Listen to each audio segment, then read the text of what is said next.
Political party বলেছে আমি এটা রেসপন্স দিব, এটা আসলে ঠিক হবে না। বাট আমরা সেনাবাহিনী দেশের জন্য, কোনো পলিটিক্যাল পার্টিটার জন্য না। কে কি বললো টললো এটা না।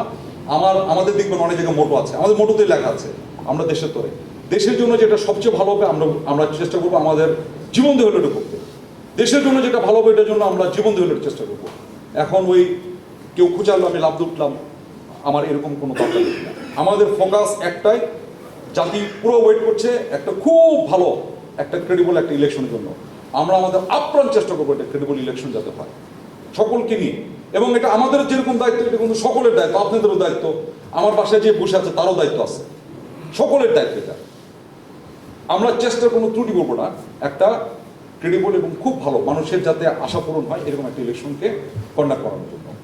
যদিও বা নির্বাচন commission is the main, but আমরা চেষ্টার কোনো ত্রুটি করবো না। পুলিশকে বলা আছে, পুলিশ যদি তাদেরকে গ্রেপ্তার করে ফেলেন তাহলে করতে পারেন। বাট আমরা যদি মনে করেন যে কেউ নর্মাল এলপিআরে গেছে, মানে নর্মাল চাকরি রিটায়ারমেন্টে চলে গেছে, লেফটেন্যান্ট কর্নেল এক্স, সে তার এলপিআরও মেয়াদ শেষ, তাকে আমরা অপশন দিব, হি ক্যান কাম অপশন, তার জন্য অপশন থাকবে। যেহেতু আমি তো আমার সেনা আইন তার উপরে থাকে না, তার কাছে অপশন থাকবে, সে আমাদের হেফাজতেও আসতে পারে।